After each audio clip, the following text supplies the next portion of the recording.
So Sheroes in Quarantine wanted to register the stories of women during the lockdown and during COVID times. And at the beginning, back in March, we invited 14 artists to show their artworks for the 14 days of the quarantine. And it was great. I mean, we have artists talking about prostitution. We had artists talking about general policies, about many things. But there were many women and many situations and cases left behind. So that's why we decided to expand the exhibition and to create 3 new categories. One category is mental health, because I think like we all found ourselves in a situation with anxiety, or like with different confronting mental health problems, or maybe anxiety. So I think that was necessary. And as well, many of our artists in our Sheroes community were experiencing as well mental health problems. So we thought that mental health was going to be one category that we wanted to pay attention to. Motherhood, well, I think is very clear that the structure in our societies don't protect women. In general, don't protect mothers.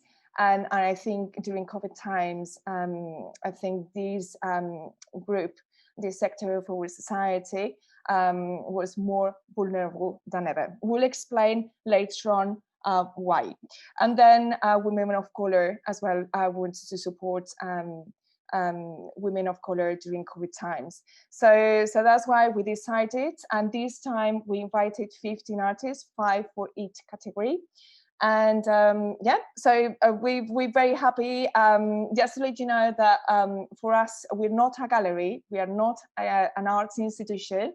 We are an organization, a platform for artists, for emerging artists to show their work, to feel confident, to feel that they have a space to show what they have to express, and to show their struggles through the arts, and to share with everybody. So I need to thank them to have submitted their artwork and to be here tonight. So I'm going to stop talking now, and I'm going to introduce the first. So first of all, before we start with every category, because we don't want you to be here for 2 hours, just when the opening to flow. What we're gonna do, we are going to mute ourselves, and then if you're an artist and that wants to talk, then unmute yourself, please. So I'm gonna start introducing my colleague Cristina Cuevas. Cristina, unmute yourself. Cristina is going to introduce mental health, our first category, and then she is going to introduce the 5 artists that participated in this category. So anyways, to you, Cristina. Hello everybody. Welcome to this special kind of opening in this new normality. I would like to say thank you to all of you for being today here with us, especially to our artists, and I would like also to say thank you to our judges, Amy Oliver and Rachel Romeo. They are terrific artists. They exhibit in other editions of Sheroes, and they were like super kind to join us in the process of selecting the artists. I know that it has been really hard work, especially because in mental health we have the highest number of submissions, so it was a really hard job. As Maria say, you might wonder why a category specifically for mental health. Well, I'm gonna read you a couple of things. Why, and that is why.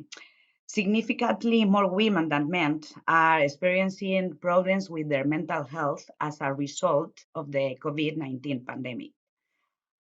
Research by the Institute for Social and Economic Research at the University of Essex suggests that it is because women are more adversely affected by social isolation during lockdown.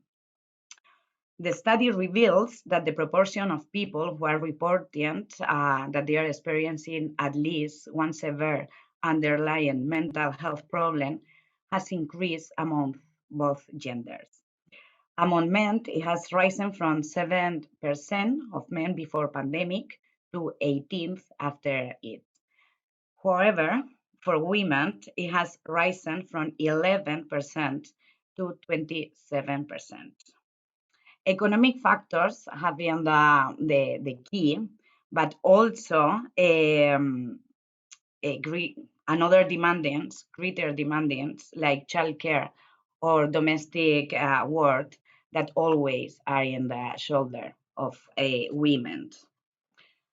So saying that, and before I introduce the 5 artists selected in this category, I would like to thank these artists and also the rest of the artists that have been participating in Serious in Quarantine because they share really personal experience, and I know that is show correct that not everybody has, and also they create a universal language that is exactly what art does, creating a universal language that all of us as human beings can understand.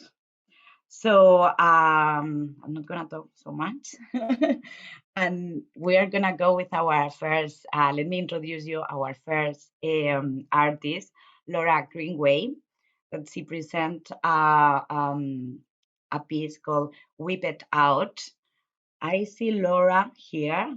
Laura, would you like to unmute yourself and talk a little bit about your piece? Hi everybody, my name's Laura Greenway and I am a artist that usually specialises more in performance, but I've been making work in a different way kind of during the quarantine. So this piece is called Wiped Out and it is a list of all of the kind of intrusive thoughts that I get. So I've had severe OCD sort of most of my life.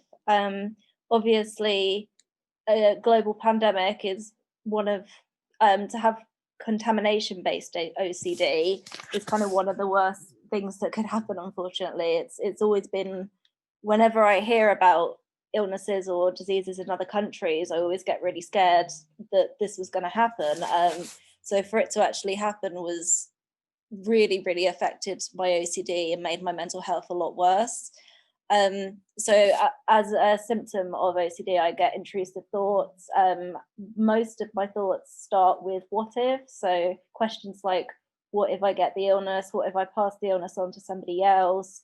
What if I already have it and I don't know? Just all these what if questions go round and round in my head constantly. So with this piece, I decided to hand stamp the intrusive thoughts that I was getting onto some toilet roll.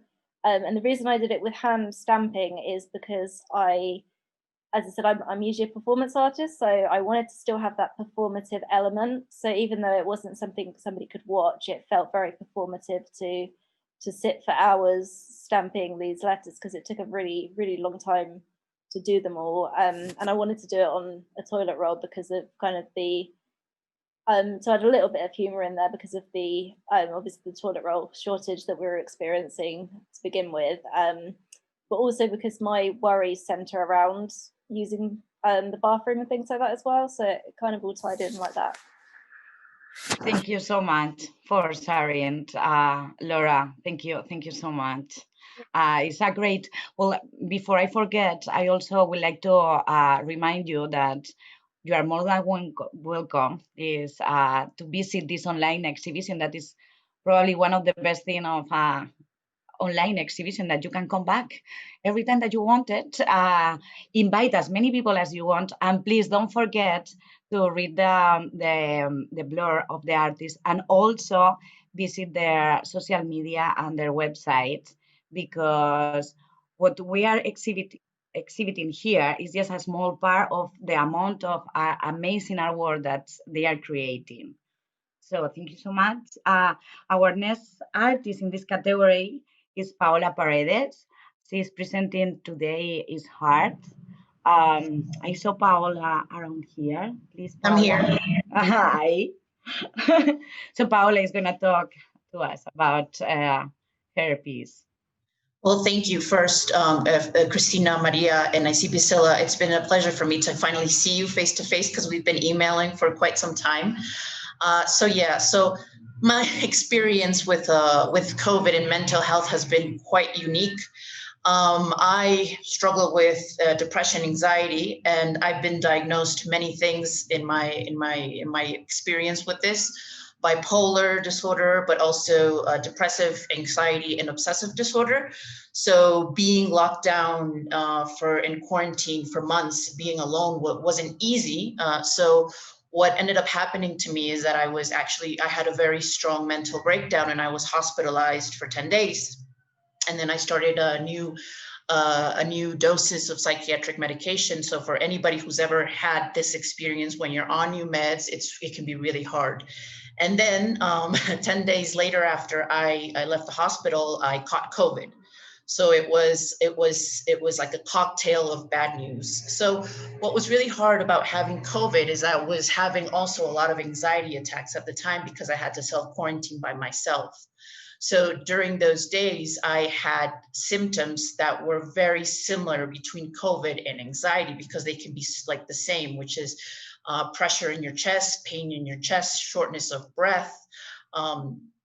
So I started having a lot of like anxiety attacks. And during those days, what I decided to do, even though I was feeling really sick mentally and physically with both illnesses, I mustered up the strength to just take my camera and document those days with my experience. But it was very, very frustrating, because I didn't know if it was COVID or if it was anxiety. So 7 days lockdown in my house by myself, I felt like it just like drove me into this sort of insanity. So I actually bought an oximeter, which you can actually see in one of the images, and I would use that to monitor my oxygen levels. And I more than do it because of COVID, I needed to do it because of my anxiety, because through the oximeter, I was able to see that it was anxiety and not so much COVID. But then I also was experiencing COVID symptoms as well, like a cough, and I had a sore throat. So it was a very unique experience for me, because it was having COVID when I was also just released from the hospital, and having COVID being alone. I had also spent some days with my parents before I got the diagnosis. So I was also very, very much afraid that I had gotten them sick. So, well, basically what you're seeing is just a combination of the pictures that I took those days, along with drawings and writings. I did kind of like also a written diary of those days. Thank you so much. Thank you so much, Paola. Thank you. Incredible images. Well, incredible, all the artwork. Our next artist is Abigail Hammond, that I saw her also. Abigail, are you there? I am indeed. Hello. Hello, Abigail. How are you today?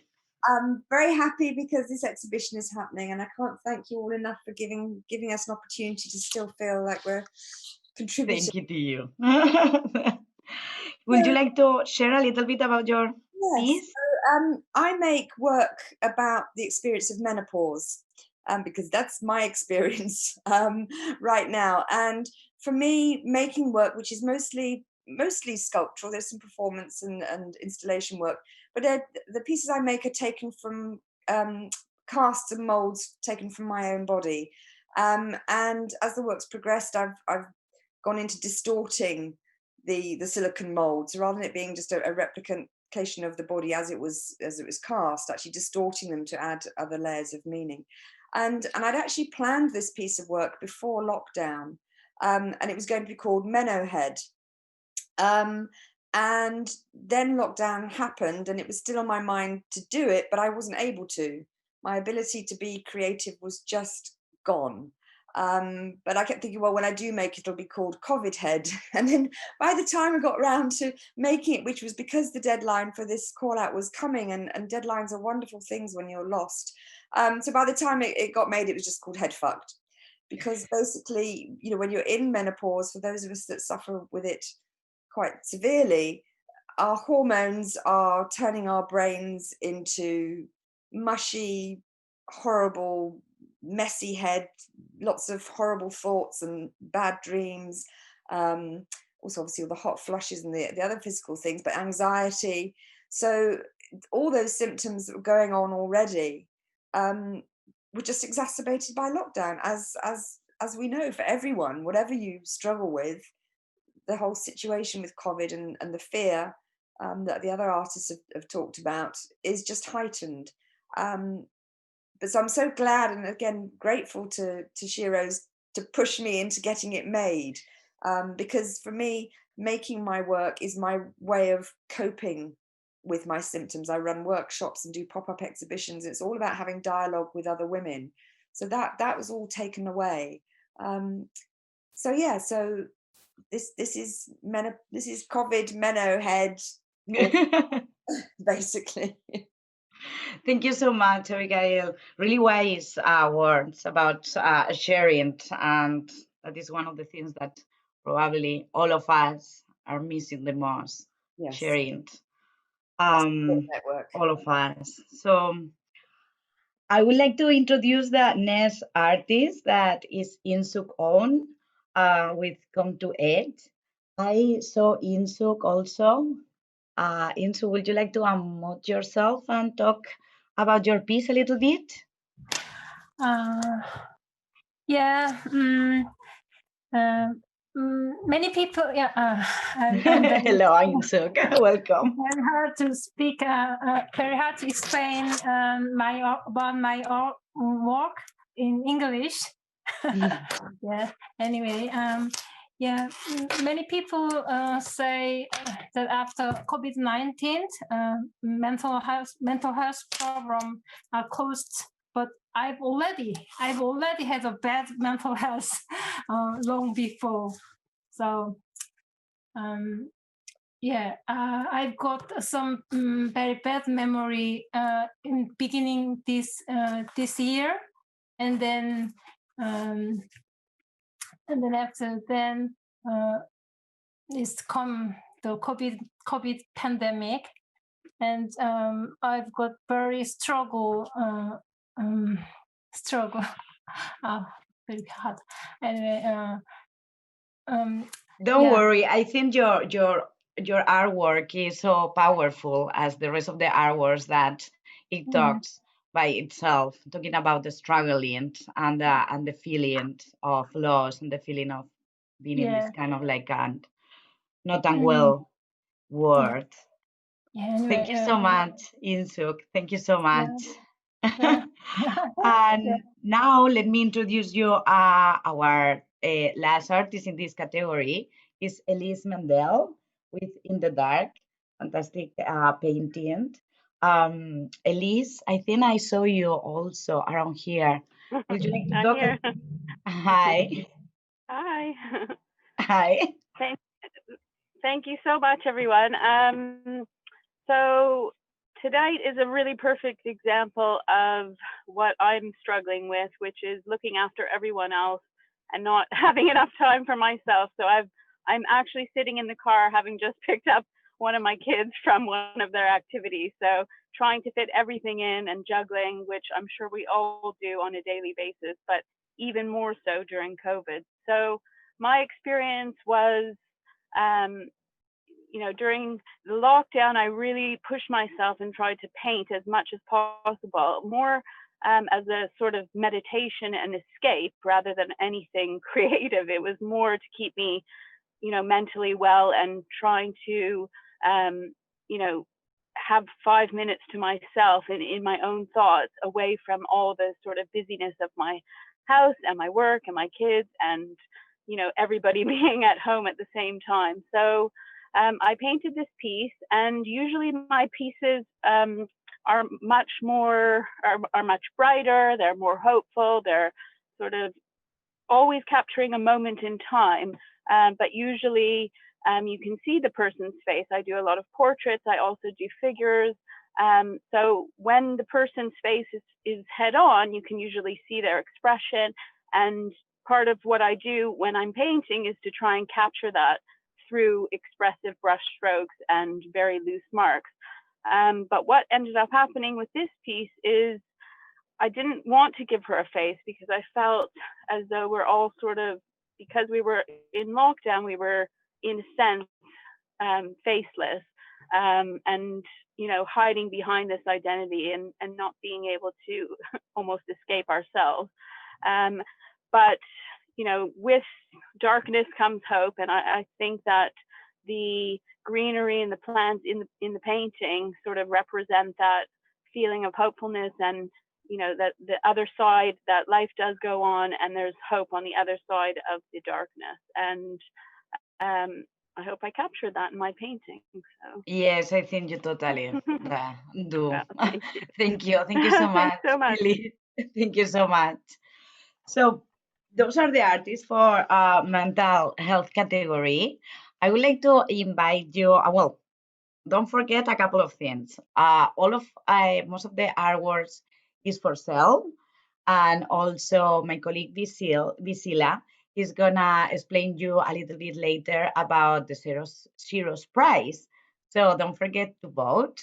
And yeah, thank you so much. Okay. I'm gonna give back to Maria, that she's gonna introduce to motherhood. Hey, I'm back now. Thank you, Christina. Thank you to all our artists.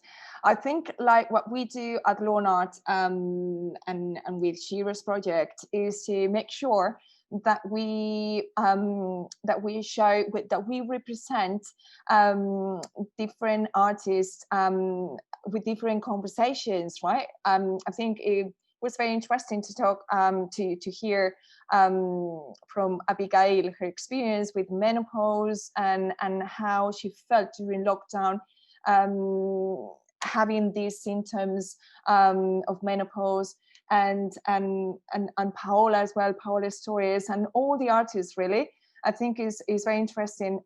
We also try, a part of opening conversations for us is very important to show different disciplines, and so we appreciate and we want to be a platform for writers, for ceramists, artists as well, like for really everybody, all the creatives have a space, something to say. So yeah, so let's go through the rest of the exhibition. So let's start with motherhood. Well, I think it's very clear, as I mentioned before, that mothers seems to be, well, women in general, we're second-class citizen. Because when it comes to social crisis, we lose more than ever our rights if we have one. if we have rights. So many women for being pregnant, they lost their jobs. Many women in hospitals giving birth, they struggle a lot. Many women in the domestic space, they had a hard time. So we wanted to represent all of this, even though we are conscious and we know that we are leaving behind many other conversations, because it wasn't possible for us to represent everything. And in motherhood especially, we wanted to have like different artists saying with different messages, so saying different things. So anyways, so I'm not a mom, but the artists are moms, so they can explain better their situation through their artworks. So the first artist that we've got is Svetlana. I saw Svetlana in the chat. And hello, are you? Hi. Hello. Hi. Oh, now I see you. Hello. I have to say that judges and the team loved your video and loved your work. It is fresh. It is, brings like a funny point during the pandemic, and I think is great. It's very original and is great. So tell us more about how did you come up with this idea of like dressing everybody in your house with this spiky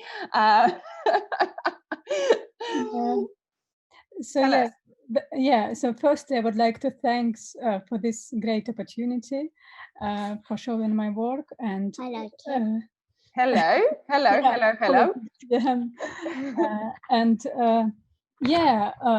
I usually make immersive installation and wearable costumes. So before the lockdown, I've decided to create this kind of spiky wearable costume. So, and the lockdown, it was great time just to bring them to life. So I've decided to make short film and film them wearing this costume and bring them to life. And this costume is actually made from paper. So it's, wow. Yeah, and I spent ages, like one costume I used to make about 6 months. So before the lockdown, they exist as like sculptures on a mannequin, and I've decided to use this in a film. Okay. By the way, you all can watch the film underneath. We presented the pictures because I think it's very interesting. It can give us a glimpse, especially in the opening. But then later on, I encourage you all to watch the video because it's amazing. Is basically these spiky costumes people in going around and representing. You wanted to represent this. The virus and how do you move around, like the care that you need to have, like when it's kind of ambiguous. It's one way it's look like a virus, but from another way it's in a way like it's kind of protection costume, so you can protection yourself. Okay, well, fantastic. We really love it. Well, thank you very much, and congratulations for your hard work because it seems like very laborious. Okay, so let's go to the next artist, Sarah. We have in the team two ceramists, Visila, the director that you're gonna meet afterwards, and then Veronica, that I don't know if he's here today. So we really appreciate ceramics as a discipline to express things and to reflect onto things. So we loved Sarah's proposal, Sarah's submissions because of this. Crafts and among crafts, ceramics as well. They've been always, since the beginning of the history of art, produced by women, and they were undervalued during the whole time. Now it's picking up, but it's still not the same. So like from our platform, we want to make the point when choosing the works. Anyways, we love Sarah's ceramics. Sarah, are you there? Can you explain us more about this sandwich generation that we loved? Yeah. Tell us. So I feel a slightly in awe because I don't have Svetlana's beautiful video, which I'm going to go and watch. But yeah, mine are a lot more static. But I guess it's to start with to say thank you. This is a great opportunity. It's been really tough during lockdown for me because as a ceramicist, I need access to facilities and I don't have those at home. So I've been locked out of the studio for 6 months with no kiln. So this was me being inventive in as far as I'd made these ceramics, I'd made these bowls. I wasn't really sure why. And so then I started exploring the idea of messing with them. Yeah. And so, I guess, kind of, we're all juggling, work, and I was juggling studying as well, because I was studying for a BA in fine art and also family. So it was a bit of a pressure cooker. And so I guess I went on reflection, thinking about stretching this latex, which I kind of make by rolling out latex on a kind of acrylic sheet, and then like layering and then carefully peeling it off. And then I kind of wrapped it around the ceramics, and I kind of felt that this taut latex was like kind of stretching. It was me being stretched between all these priorities. And we feel that all the time, but in lockdown, it seems to have been so much more intense, particularly because of looking after family. And so, yeah, I refer to the sandwich generation, and that is women of my age who are still looking after children, but are also looking after elderly parents. And so in COVID, that's been a real challenge, because you don't know where to put yourself and whether you should be kind of mixing those two. I know. Grandparents want to see their children are maybe not the greatest thing for grandchildren, so for grandparents to be hugging. So yeah, and then you're the one in between, essentially. I know. And they're worrying about COVID, but they're also, mine aren't that well, so we're worried about them from a kind of shielding point of view. Yeah. Oh dear. Okay, well, thank you, Sarah. I think it's great, like everything that you expressed with your ceramics. Yeah, amazing. Thank you very much, Sarah. Thank you. So the next artist, Irene. Irene from Spain, from Barcelona. We thought that Irene's pictures brought another perspective that is a more cheerful perspective about the lockdown. Let's don't forget that in Spain, they were in a full lockdown, meaning that people couldn't leave their houses for anything, no walks, no exercise, twice a day or once a day. So it was very tough. And I think, well, Irene was a lucky one that had this great rooftop where her children could enjoy and everything. So Irene's proposal was very appealing for us, because she was bringing another perspective from another country. So we included Paola from Ecuador in mental health. We included other artists from other countries and other nationalities. That for us is very important to have this diversity. And so she was giving another point of view from another country. And also she was bringing like this perspective that I think like many moms experienced. There is the closeness, the improvement of the family relationships, isn't it? But I saw Irene. I know that you're there. Can you unmute yourself, Irene? Hello. Hello, Irene. Hola, buenas noches. Hola, ¿qué tal? So explain a little bit, your project. Tell us. Yes. Okay. Well, first of all, thank you very much for watching what I did and selecting me in this meeting. Me and my kids were locked down in Spain for about a month and a half without going outside for anything. Just I only went out to buy food and anything else. And well, it was hard for many people. For me, it was hard in all the other aspects, but in the maternal point, I went back to the point where my kids were babies, and I started again communicating with them and with myself with my camera, and I really felt super connected with what I felt, what they felt, and I started putting in Instagram every day a kind of diary explaining our days, our feelings, how we were like surviving in all this strange moment.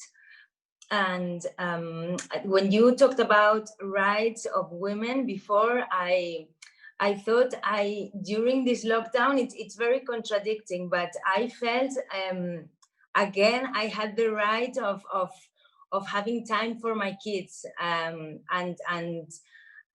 to like having time with them, learning more about them and about myself in all this time we were together, and all these things we created with our pictures and with our activities, like other mothers and other families. We were all the time doing things, new things, and the pictures were like a way and an opportunity for the observation and the communication between us.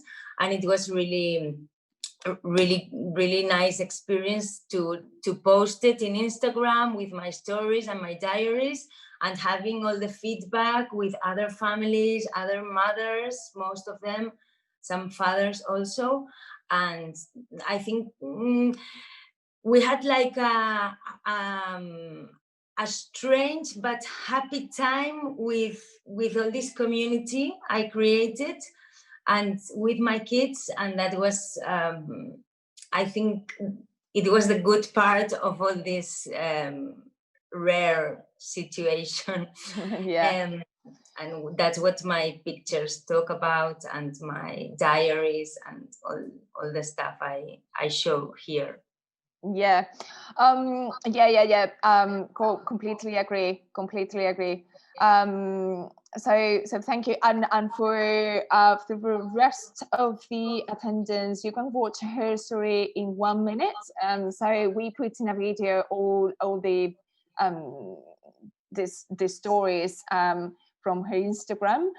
So you can watch it. I think like she records all these days in a visual diary. I think is very interesting, and this is something that many people did. And because you are a photographer, of course, you had the advantage of your pictures being great. But thank you, Renee, and for attending and for showing us your amazing work. Now we have the last but not the least of the artists, Alice Brooks. And again, like in another note that is a little bit more sad, we had to talk about violence against women. We chose Alice Brooks' project 3 weeks in lockdown because we thought that it was necessary and needed. It's an ongoing project. It's not finished yet.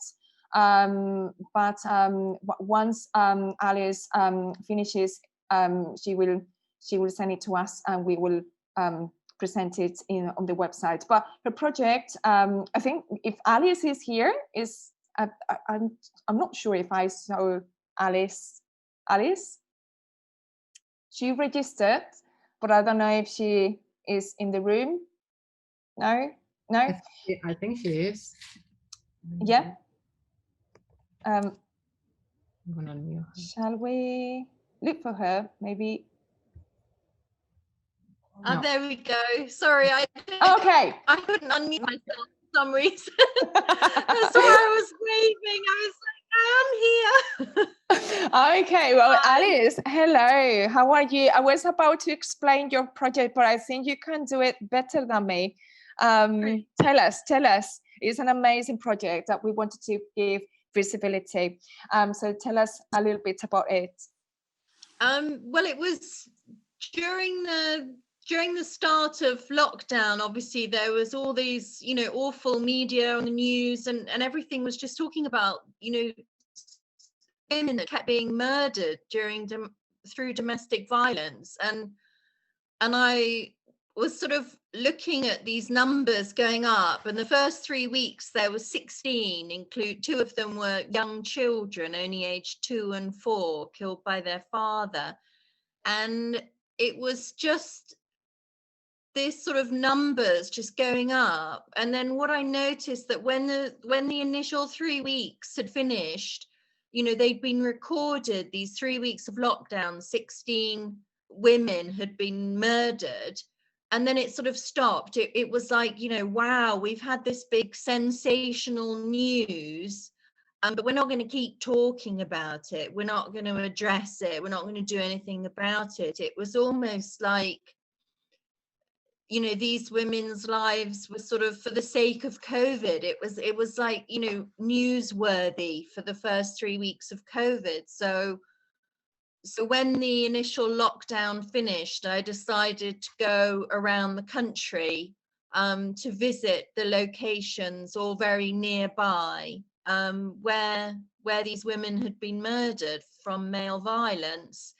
And I recorded it and marked it on the pavement and left a little piece of hand-sewn pillowcase. I just felt that I wanted to leave something there, and I wanted to, I don't know, I just felt that I wanted to leave a mark for these women that had been, you know, forgotten about, and then they'd been forgotten about again. Sorry, I'm getting really emotional. I know. Well, it was terrible, and it was terrible. I mean, violence against women, domestic violence is horrible anyways, but during the lockdown, it showed the worst face, basically. Your project was inspired by a project run by Susan Lacey in the 70s, isn't it? Yeah, she went around LA and she worked with the LA Police Department, and she marked on the pavement every time a woman was raped, and it was her project. I think her project was called, what was hers called? 3 Weeks in May, 1977. So and her work inspired me, and I thought, you know, I wanted to go around the country and also, you know, make a mark, and it's going to be compiled into a video. These are just sort of documentation photographs, really. They're not the finished work. I'm a performance artist, so this is going to be part of a video compilation. But it just felt really important, and it's sort of, my children and I left my abusive ex-husband 5 years ago, so it just felt very poignant that we were now, even though lockdown had so many negative aspects, we were actually safe, the three of us, and I felt that I wanted to go mark something about the women that were not safe still. Thank you, Alice. I think it's so important that we all do something about violence against women, and we really appreciate artists that dedicate their creativity and their time and to give visibility to this matter. And we want to be a platform for artists to present their work that are talking and opening conversations about violence against women, because I don't think like any museum or any gallery would like to host this. We don't want to watch anything related to violence against women. It's a very uncomfortable conversation that we do not want to have. So that's why it keeps happening, because people keep closing their eyes to this problem. So every time we can, even though your project wasn't finished, but we saw your previous work and we thought that was terrific, and so we wanted to have it here, even though it wasn't done yet. So we're very looking forward to see the final piece. And please, I mean, maybe we can do something like to promote it. So it will be great to promote it for the next 25th of November, the International Day for Violence Against Women and Girls, 25th of November. So thank you, Alice. Thank you for your social commitment, and thank you for being here today and explain your artwork. So we have another one, poem Alone for One Morning. And again, we want to give visibility to all kind of disciplines and all kind of creative. Hello, Amanda. Hi. Hello, how are you? Good evening. I'm not sure I can follow the last one. That was amazing. So tell us about your poem. Well, so I'm a writer and a poet rather than a visual artist. So first of all, I'd like to say a big thank you for including me amongst all the amazing artists you've got in there. I wrote this poem on a Saturday morning, 2 months into the lockdown, when I had the house to myself again for the first time since the schools had closed. And I had planned to spend the morning tidying up the mess that built up while I was juggling homeschooling and working and everything else. But I was exhausted, and I found myself just sitting and enjoying the peace and quiet and rest that I hadn't had in so long, and writing this poem instead. Amanda, would you like to read it to all of us? Okay. If you want. No, that's okay. It's called A Morning Alone, or Alone for One Morning. A fly buzzes, a whirring drone, the dog sighs, we're at last alone.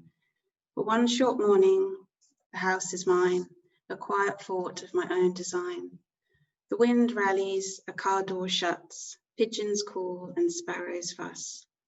We lay on the sofa, the dog and I watch the clouds, she shuts her eyes. I feel my breath, I feel my aches, I hear the sounds my stomach makes. I ignore the mess around the room, the toys and books, I should tidy soon. Leaf shadows dance above my head, a compelling show to watch instead. Wow. Okay, well, Amanda, this is great. And we are so happy to have your poem as part of the exhibition, because I think your work and your story represent, if you know, the struggle of creative women to present their work and to work on the work. So you had this little moment to write this poem. Imagine if you had more time on your own and more space to develop your creativity. So yeah, congratulations for this, and thank you for submitting your work for Sheroes in Quarantine. So I think I'm gonna so, and again, in every category at the end we have the Sheroes prize that Gisela will explain you, but yeah, so just take on account that if you like or we're artists for Sheroes in Quarantine second part work, you can vote. Anyways, and now we are going to introduce to the last category by Gisela, the other director of Law Arts. Hola, Gisela. Hello. Hola. Hello. The last but not least category is Women of Color. Let's see when we have it on the screen. And so firstly, I would say that by women of color, we are referring to what is maybe more broadly used in institutions and government and organizations, and certainly when it comes to statistics, which is BAME, like Black, Asian, minority, ethnic. But as a term, is being now challenged and rethought within the community. So that's why we purposefully decided to use women of color instead. And I mean, lots of people say that 2020 is the year that never was, but I personally strongly believe that is the year, because it is a year that has kind of like unveiled so many truths that we no longer can ignore. And one of them that I think is very important is the fact that the UK is an extremely racist country, and systemic racism is, I would say, is in the foundations of our institutions, and is part of, is also in the foundations of how our society functions. And as a result, people of color have been affected disproportionately by the COVID-19 crisis, and within the people of color, especially, as it always happens, women of color also have been hit the hardest. And here we have compiled some statistics for you to read, but if just to pick a couple, 42.9% of women of color said that they believe they would be more in debt as a result of the pandemic. A quarter of mothers of color reported that they were struggling to feed their children, or for instance, over twice as many women of color and men of color reported that they had recently lost support from the government, opposed to when it comes to white folk, it's 12% or 20%. So very important topic to raise, especially in the light of all the events this summer. So now we can introduce all the artists. I know Yara Richter is in the call. So Yara, if you wanna explain us and talk about Tired of Trees yourself, please do. You can unmute. Okay. Hiya. Hi. Thank you very much for having me. So basically, Tired of Trees, I created it as part of my art school application. And the situation for me was that I moved away from the UK just before the lockdown happened, and I moved in with my mother-in-law in Germany, in a German suburb, quite affluent. So I was basically the only Black person around, and we were fortunate that we had a forest nearby, and as I said, it was suburban, so I was able to go outside and get some movement. But basically, the past 2 years before that, I had mainly taken care of my child.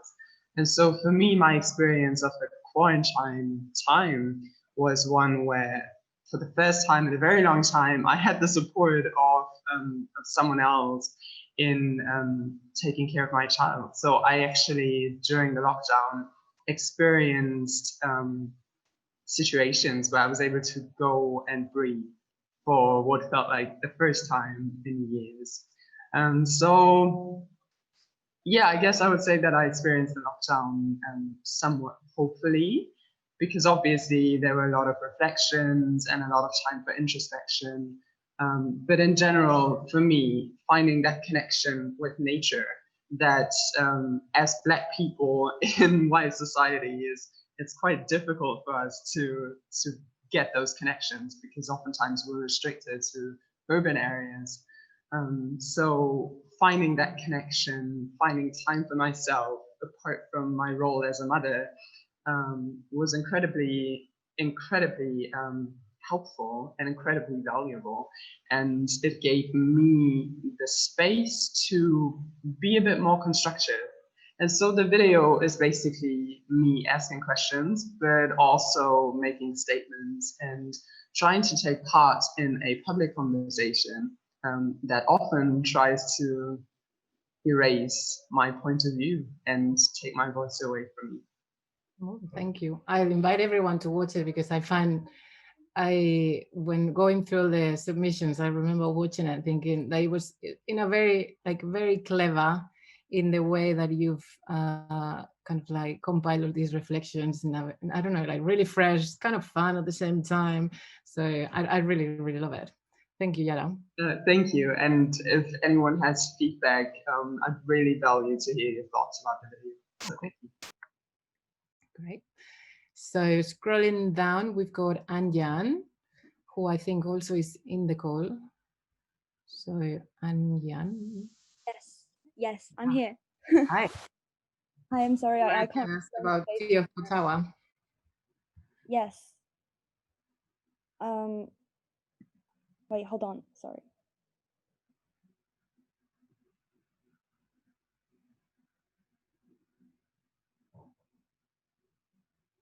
Hi, everyone. Yeah, we can hear you. Yeah, we can hear you. Hi, sorry for the delay. Greetings from the other side of the world. My name is An Yan. I'm very grateful to be offered this opportunity to show alongside many talented artists. Like you all, I really enjoyed all the conversations we've been having. I've been quietly listening.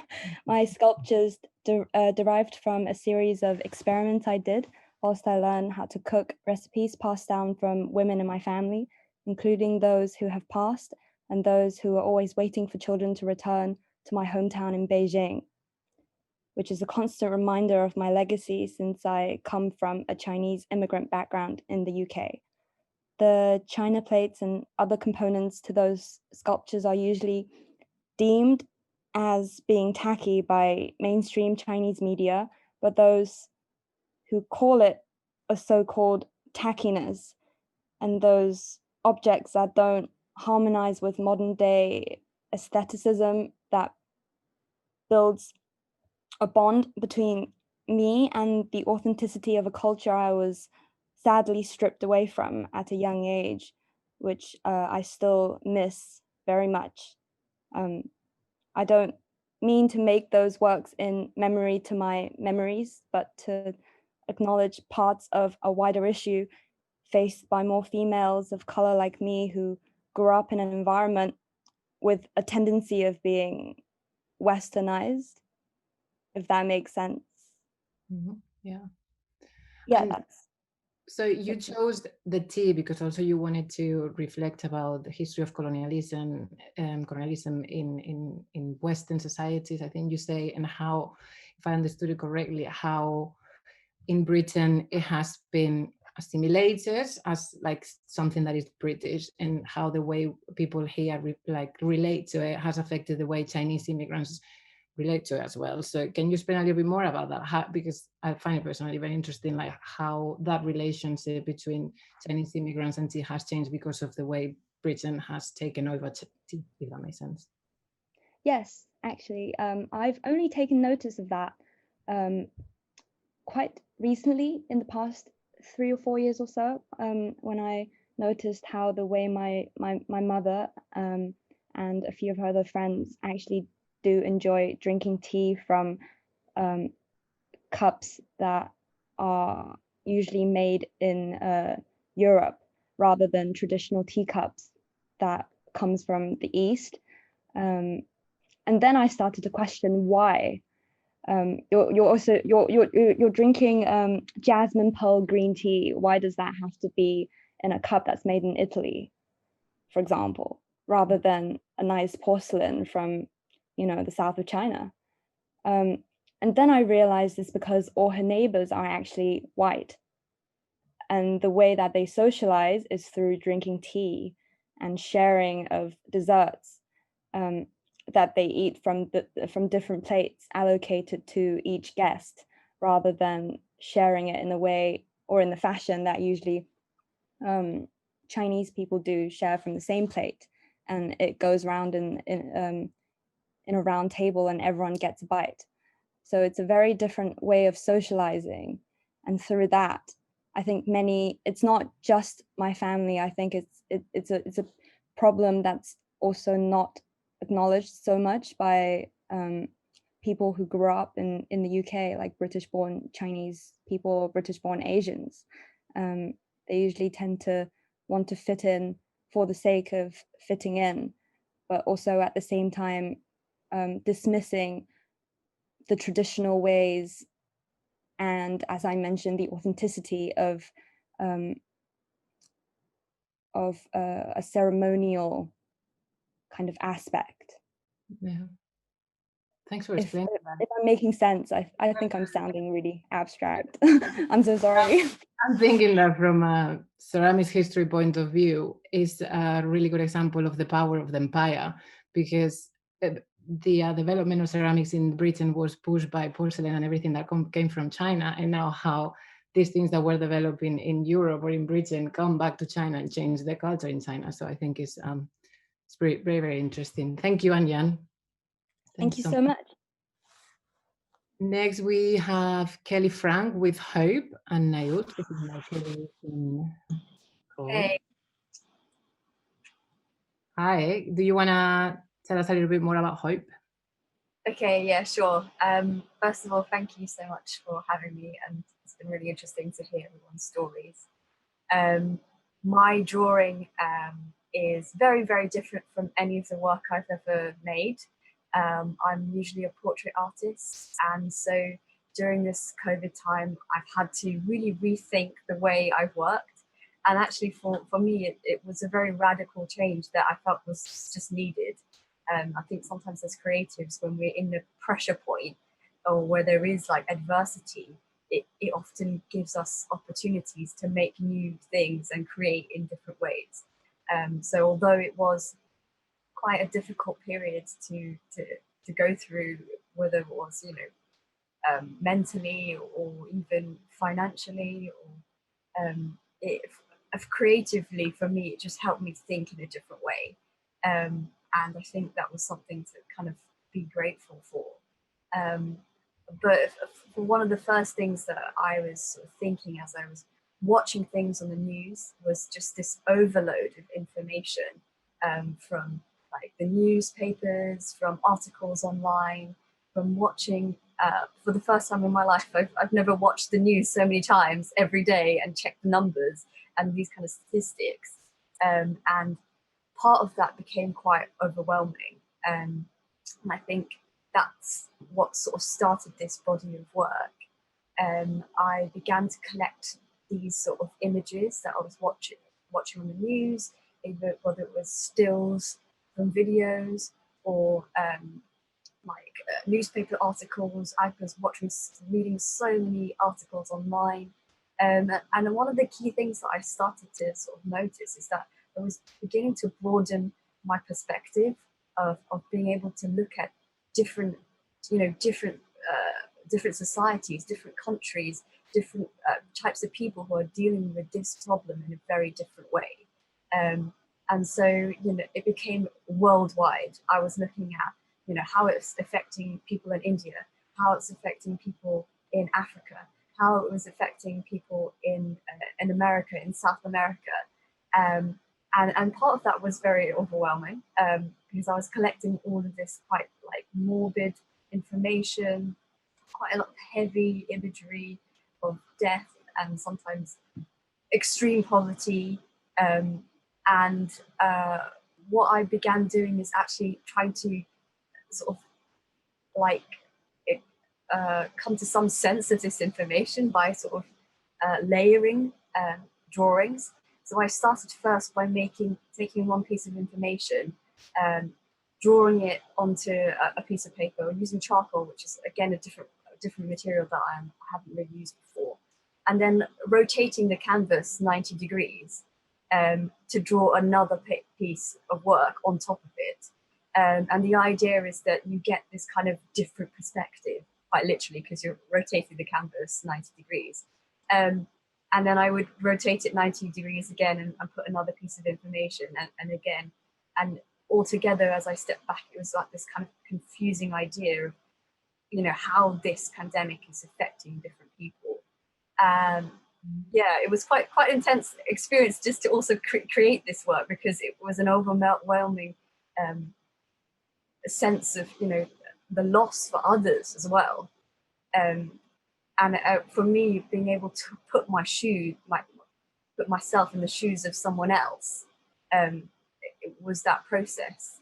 And so for this one particularly, why I kind of chose it for this topic was that I was looking at particularly images of women, particularly women of colour. So these are 3 Sudanese women who were queuing up outside to pick up like government handouts. And I just thought that image with the 3 of them there all just carrying these bags of shopping was just so shocking. And then as you rotate, there was a woman, a Japanese woman praying in a market somewhere, and she just looked so distressed. And then another rotation is a woman and her family.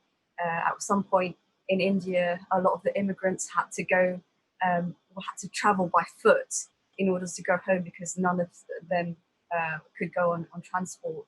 And I think some paperwork was wrong as well. So it was a lot of like information, and I was being able to like, again, trying to sympathize with these people, to put myself in their perspective and their reality almost. Thank you. Very important to do that as an exercise always, to be able to empathize. You know? Thanks, Kelly. Thank you. Next we have Lynette, who we know because she was part of Black Sheroes in 2018. So Lynette, if you want to say hi and talk about it regardless. Hi, can you hear me okay? Yes, hi. Again, thank you for having me part of this wonderful exhibition. My piece is called Regardless, and I kind of want to say it like that, regardless, because it was created in a way reflecting on the whole situation currently.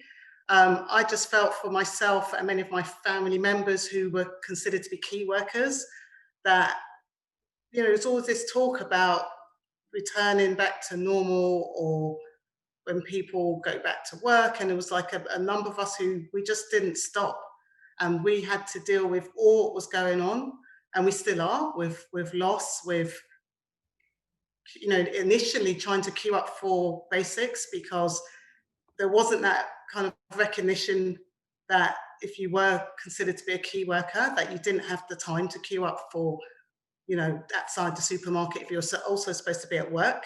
So all of these things that people were juggling with along with, as I say, the distress of what was going on, the, you know, loved ones, people losing loved ones, people getting sick around us, and the disproportionate number, it seemed, and just again with, you know, this almost relentless news with statistics and terminology, and we've talked already about the term BAME, Black, Asian, minority, ethnic, whatever, you know, it changes. I'm old enough to know these terms just keep changing, but I think we're talking about something here with, you know, in terms of the disproportionate way groups of people are treated.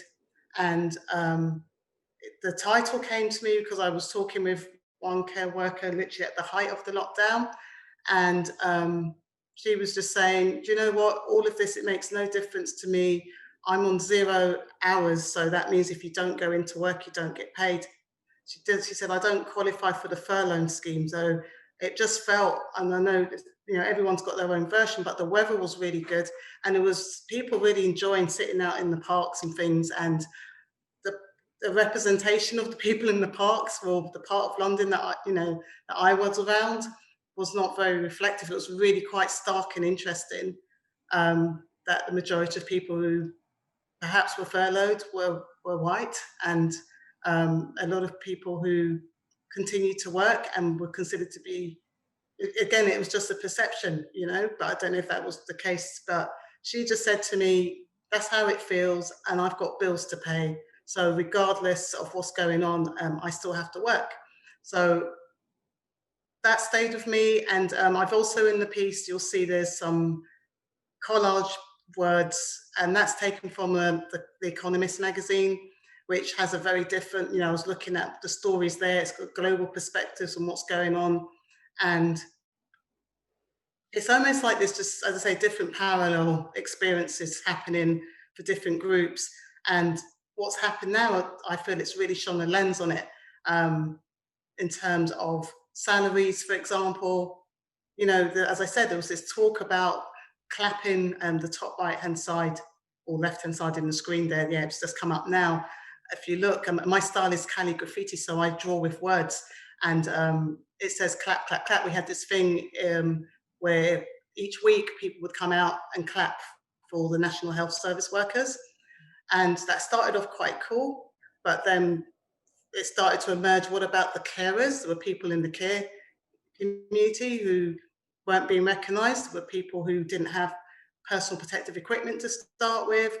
And then, as I said, there was this talk about, well, yeah, okay, you can clap, but what about the salaries, you know? When we're going to clap for a pay rise here? So particularly with shortage of, as I said, resources, that's how it feels. You know, prices are going up, food's going up, things are kind of going up. So this, for many people, we've just not experienced this. And I know it sounds like a bit of a luxury because, you know, I grew up and so on, and where I live, that was new to see queues outside of supermarkets. And we know in other places that's not necessarily the case. So I've got words like that, as I said, in terms of essential, exploited. You know, again, it's playing with language. You know, all this talk of essential workers, but as I keep saying, salary doesn't reflect that. Yeah. So it's a bit of a piece where I'm a bit annoyed, a bit cross, and I just put it into the work. And as I said, it says clap, clap, crap. If you look closely, it turns to crap. So, so yeah, so it's a bit about, as I said, regardless, there's words taken from the UK government briefings, social medias, conversations that I've had with people. And as I've got in there, you know, some people haven't had time to rest. We haven't had time to chill. We haven't had time to post pictures of us taking in nature on the coastline and how wonderful, you know, it's just not been like that for a lot of people. So that's kind of what this piece is capturing. I didn't make any work at the start of the whole lockdown period. As I said, I was busy, like a lot of people, just, you know, queuing up and surviving.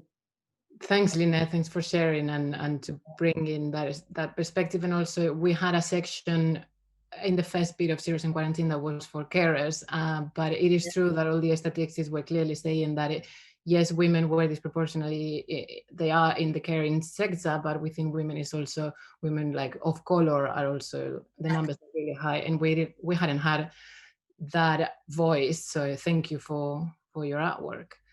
And last one, Clarice, all the way from New York City.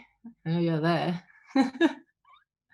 This, before you talk, Clarice, I just want to say that I'm actually, when looking at the whole exhibition, this is the last one, by the way, and looking at everything from, like, not only this section, not only the quarantine part 2, but the whole thing, I think it's really great that this one, if I understood it correctly, this one is the last one, because we've raised so many issues and we've given visibility to so many injustices, but in a way, I think that your piece, Clarice, is bringing us, in a way, the recipe to thrive and the recipe to overcome. So being very mindful of the time, because we only have like about 10 minutes left. If you wanna, and I know your hour is very complex, so if you wanna briefly explain, I'm gonna ask to unmute. I don't know how you do this. If you can unmute yourself. Yes, yeah, I'm in Brooklyn, sitting in front of a coffee shop. Yeah, so I think, well, this piece is like, so I'm like doing my PhD, which requires me to like spend my time with my nose in my books. And it's practice-based, so I make work and then everything shut down. So I was like, oh, I can't make anything. So let me write that PhD that they say I should write. So I started reading Sylvia Wynter, and Sylvia Wynter, in a couple of her essays, well, all of her essays, kind of talk about like, what does it mean to be human and how we classify human? And she's like calling for a revision of this kind of like classification of human that comes out of humanism, that kind of like becomes amplified through Enlightenment, as the theological, as like, you know, in the Middle Ages, we get away from theology and we're like, oh yeah, let's start making people feel like, you know, in categories. Let's start putting people in categories in order to understand them better and in order to like create industry. So I was reading a lot of Sylvia Wynter, and I was thinking, she talks about like we and us and difference, and these are kind of like words that she uses, but her writing is kind of hard to digest. And then I started reading Glissant, and he talks about like the opposite of that. He's like, okay, how do we live together in creolization and poetics of relation? Like, how can we learn to live together? So I'm sitting here reading these books, and I'm like, oh, okay, this makes sense. And then I'm watching the news, and it's like an amplification of difference, right? I'm watching the news, and they're pretty much wrestling this poor, like skinny, young Black man to the ground. And this was before George Floyd, and the police are putting their foot on his back because he's not wearing a mask. Walking down the street, mind you, walking down the street, he's not wearing a mask, while there's images of like a large group of Caucasian millennials sitting in Tribeca. Tribeca is like in Manhattan. It's like a very affluent neighborhood. Sitting in the park, no mask, and the police are handing them masks, and it's like a whole group of them. So like, this is what we're watching on the news, as well as, you know, people of color dying at a higher rate because we don't have access to healthcare, and we don't have really, you know, and access to food, and we are essential workers in New York, you know, and everywhere else. People of color are essential workers, so we're becoming more exposed. So there's like this really big and then, you know, you're seeing people who are like, oh, I'm going to spend, you know, I'm going to a cabin for 6 months and I'm not coming out. So there's this real like amplification of difference. And it's just like people are really reveling in it until like the George Floyd thing happened, and I think we kind of like shifted our perspectives. So I became interested in everything I've been writing being accessible and being accessible and being brought together, because they're all like a separate text. So this piece is about like bringing together everything that I've been writing in order to think about what does it mean to be together in this landscape. And if we don't like respect difference, like Glissant says, there's, you know, right to opacity, which means the right to difference and the respect to that difference. Like if we don't start doing that, you know, this is how we got here, is the not respecting of difference. And this is going to be our annihilation. This is going to be our arrival at the Anthropocene, is if we do not respect our differences and learn how to work together and live together while respecting our differences. So that's what this piece is about. It's kind of like situating this very, this like discourse that happens in the academy. That's what my work is about, is like situating this discourse that happens in the academy, and is most oftenly, the people who we're actually talking about are left out of the actual conversation about the text. And that's what this piece is trying to do, is trying to bring this work into a more mainstream and accessible way, so we can start to think about, you know, this amplification of difference that in the Western world we rely on so heavily, that comes out of humanism. Yeah, so that's what my piece is about. I'm so thankful to show with you ladies again. I know I have been a slippery subject, and I really appreciate you sticking with me, but I'm super excited about this piece. I was like, I shot it 3 times and I was very excited. So I'm so excited to share it with you all. Thank you. Thanks, Clarice. The video is here, so when you have a moment, everyone, I'll invite you to look at it. And actually, I would like to say, to close this section and really like to link it with what Clarice just said about this summer and like the differences among us and everything, and is that the same way that feminism comes in waves, and this is how it has been studied throughout history. I think it happens the same with the civil rights fights and the Black Lives Movement, is that we get excited for a little bit because something has been brought to our attention, but then we forget about it and we continue our lives. You know, and I think that the same way that I hope most of us as feminists live our lives in a feminist way, in the sense that feminism is what informs the way we navigate through society. I think that anti-racism should be the same case for everyone, not only Black people, but also white people. And when it comes to white people, I think it's very important, especially now that they start doing the job, like they educate themselves, because I was thinking about this today, and the same way that feminists, we don't like men coming to us, asking us, what is my position? What should I think about this? I think it's the same when it comes to racism. Like white people need to do their job, take action, become aware of their privilege, and also maybe even use their privilege in order to improve the situation, you know, so that we end up, as Clarice was saying, living more in assemblages, in community, celebrating our differences, and all like working together to improve society. And so that actually the Black Lives Matter and Black Trans Lives Matter chants and yeah, from this summer are not just that, but also it's kind of like our lifestyle moving forwards. And yeah, that's it. That's the conclusion of this section and of the whole exhibition. And now to thank you all. Thank you to the 5 of you, also to all the 15 artists that have like joined us today and introduced your artwork. We're really, really thankful, as Christina was saying, because they are like very sensitive topics, and to be bold enough to share your own personal stories through arts to make us all more aware and more empathetic. I think it's just really beautiful, and without you, really, what we do wouldn't be possible. And so the Sheroes Prize, we started doing it last year, and traditionally it's been us with some judges that have chosen the winner, but this time we want to open it to everyone. So at the end of every section, there's a section, again, where you can click, where it said vote for your favorite artist to help her win the Sheroes Prize. And if you click there, Loretta, if you can click there, it will take you to the voting page, and you can select the artist that you like best. And then by November 25th, which is going to be the closure of the project with our last event, we will see who has gotten the highest amount of votes, and then the winner will actually get £150, which we'll be able to give them thanks to our fund, who are the funders of Sheroes in Quarantine Part 2. So I invite you, especially all you artists, to keep sharing with everyone and keep reminding people to vote, so that we can make this like very democratic and very participatory and a bit more fun.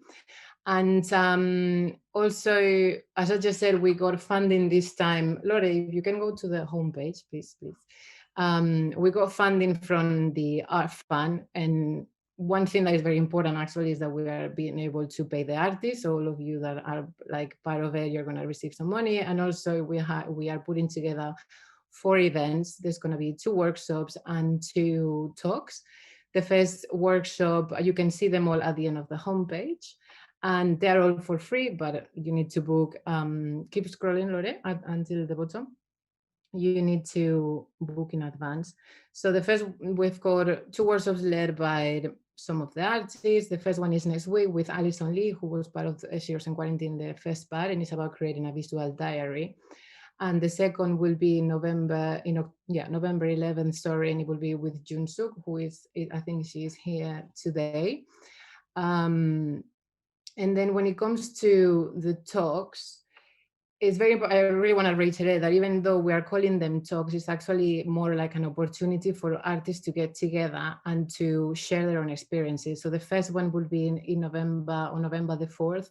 And what we want is just you and any other practitioners that you know, come and then share what challenges you've had, like from access to the studio spaces, as Sarah was saying, or financial difficulties, but also some of you have said that you've changed the way you've created because of COVID. So it's important to share all of that. And what we will do is to all the learnings, if we call them that way, we will put them together for the last event on November the 25th, which is the International Day for the Elimination of Violence Against Women and Girls. And we will do a session with a coaching, or a coach who is one of our trustees, and she will share tools so that we can finish the project a bit more empowered, a bit more ready to deal with whatever might come ahead, and also like feeling that we are part of a really strong community and that we can support each other. So that's about the events, that you can all see them again on the homepage. Then another reminder, although Christina already said that, is that we have a shop, because all of the, well, not all of the artwork, but most of the artworks are for sale. So if you have liked any, just please have a look. And well, the very last thing is just to thank again all of the artists for applying. Also, if anyone who applied and hasn't been chosen, like, thank you also. And we're really proud of this exhibition and of this project. So yeah, thank you to everyone. Then also thank you to our fund for all the money, because we could make it happen this time around. And also thank you definitely to the Sheroes team, because we all have our own lives, our own jobs, and also COVID on top of it. And to have such a team that is driven by so much passion and dedication is just very unique. So thank you. And also another one, last one, I feel like I'm in the Oscars, but thank you to Maria, the founder and the brain behind all of this, because I think we all struggle to realize like how much amazing work we do because of the stress and because of all the things we have to do. So thank you, Maria, for being the founder of such beautiful things and so much power and so much. Thank you to you. Thank you. Everything. So yeah, I don't know if you, Maria, want to say anything else. Well, I just want to say thank you to all the artists for sharing the stories and for being here. I think it's been really nice and moving event.